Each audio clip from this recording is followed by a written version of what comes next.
Will be here to talk about their new launch of on Fox Sports 1. I feel like it's like weekend time. We're like rolling into the weekend here. It's Thursday. You made it to Thursday. Steve, we have a weekend time too, but it really revolves around doing this. I don't remember the last time the weekend meant that. You're still clubbing, aren't you? Let's be honest. I'm like too old. That's how I dance. I'm you the and worst Chris dancer. Chulo love to club. Love a club. Love a good club. In fact, I just came from one last night. I was dancing on the table. I'll show you later. This is what happens when I go to a club. Yeah, there you go. Fantastic. When we go to clubs, Steve, we end up on the rope line the whole night. At 4 a.m., guess we didn't get in again. This is Studio 48. The only 48th Street. Right? The only club I go to is Bryce Club. Right. Meanwhile, let's get right to the race for the White House and a candidate. Hold on. What is Bryce Club? Bryce Club. Sam's Club or something? Yeah. Okay. All right, let's talk about politics. Go ahead. Hey, Donald Trump, Hillary Clinton, facing off in that military forum last night, hours after the GOP nominee outlined his national security plan in Philly, Brian. Yeah, it was a very interesting show. Fox News senior national correspondent John Roberts is live outside the Trump Tower in New York City because that's where he put his tent. Not only that, Brian, but you guys had a problem challenged by the velvet rope. Try the steel barricades that we have to deal with outside of Trump Tower every morning. Hey, exactly. Hey, yesterday was a day that was all about the military and national security, beginning with Donald Trump's big speech in Philadelphia at the Urban League, where he pledged to rebuild America's military power to the point where the generals are recommending it should be. And while he had a number of ideas on how to increase military spending, how to pay for the whole thing really is going to be the devil in the details. Donald Trump also going after Hillary Clinton and Barack Obama very hard yesterday for what he called pursuing failed policies overseas and by not being respected by world leaders. Listen to what he said. Right now, part of the problem is nobody gets prosecuted. You have reported, and the gentleman can tell you, you have the report of rape, and nobody gets prosecuted. There are no consequences. That was Donald Trump talking last night at the Commander-in-Chief Forum about the issue of sexual assault in the military. Sorry, they ran the wrong piece of sound there, but let me tell you a little bit about that.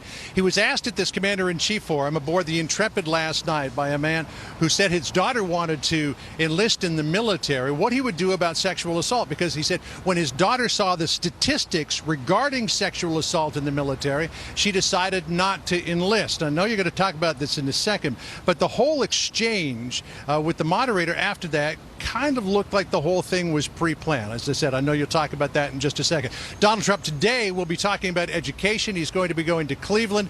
He'll speak at an inner-city charter school in Cleveland. And as an indication that even charter schools need some work, that school recently received a rating of D by the state. So the issue of education, like the military, thrown in one that requires an awful lot of attention.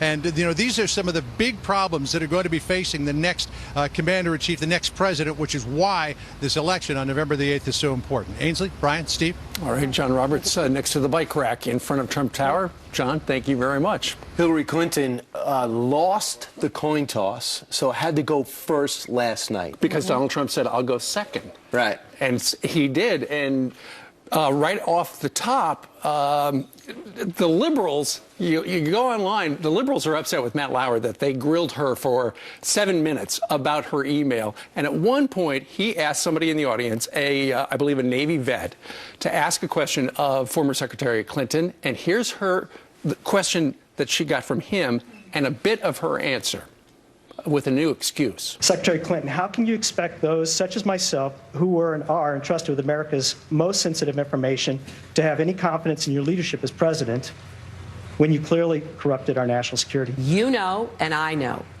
classified material is designated. It is marked. There is a header so that there is no dispute at all that what is being communicated to or from someone who has that access is marked classified. And what we have here is the use of an unclassified system by hundreds of people in our government to send information that was not marked. There were no headers. There was no statement, top secret, secret, or confidential. I don't know why she keeps sticking with that story. That goes against everything that we all saw in the FBI investigation, that she did receive and send classified information, but she keeps sticking to that story. She dodged the question because the FBI found 110 email contained classified information at the time they were sent or received. And that's the problem. You can ask a great question, you can have a credible questioner, but if the moderator, and maybe it's not Matt Lauer's job, but it certainly will be on debate number one, does not hammer on the facts, at that point, we're never going to get any answers. Mark Thiessen was simmering in the green room, waiting for Megyn Kelly's show to start, heard that, said this. To paraphrase Ronald Reagan, there she goes again. I mean, she came up with yet another new email excuse. I mean, let's review the bidding, because it's actually it's getting a little bit complicated now. So first she said there was no classified information on my server. FBI says that's not true. Then she says no classified information at the time, also untrue. Then she said nothing marked classified. Also untrue. Now she comes up with a new excuse. There was nothing with a classified header. That all classified information has a header. First of all, that's not true. There is, and the law says she is required to protect classified information, whether marked or unmarked. So, the FBI director said she should have known. But second, if there were classified information on her server without any headers, how did it get there? The way it got there was that she and her staff took the headers off. Classified information can't just appear. It has to be entered in. That's right, and he makes a great point, and we talked about it, and Brian remembers this. It was about a year ago. We were talking about how it was revealed in one of the emails we saw between Hillary Clinton and Jake Sullivan, where Hillary Clinton told Jake Sullivan to take the headers off. So there was an instruction with her inner circle, hey, take off those headers. And that way she can go out on stage last night on the Intrepid and say, there were no headers, because her staff took them off. Her troubles, her email scandal, her trust issues with the voters. This is why Donald Trump is doing better and better in the polls. And Lindsey Graham, who ran against Donald Trump in the very beginning, as you remember, he has come out and said Trump is getting better. You can see a more disciplined message, he says. And if he can hold it together for 8 more weeks, he thinks that he could win. Right, and he might be Donald Trump's #1 critic and first critic on the right. Meanwhile, Donald Trump was asked about some of the things he has said. In the past, he has said, I know more than the generals when it comes to beating ISIS. Is that true? Here's the question and the answer. So let me read some of the things you said. I know more about ISIS than the generals do. Believe me. Was that the truth? Well, the generals under Barack Obama and Hillary Clinton have not been successful. Do you know more about ISIS than they do? I think under the leadership of Barack Obama and Hillary Clinton, the generals have been reduced to rubble. They have been reduced to a point where it's embarrassing for our country. You have a force of 30,000 or so people. Nobody really knows, but probably 30,000 people. And I can just see the great, as an example, General George Patton spinning in his grave as ISIS we can't beat. Well, a lot of generals were forced out. Let's think about it over the last 7.5 years.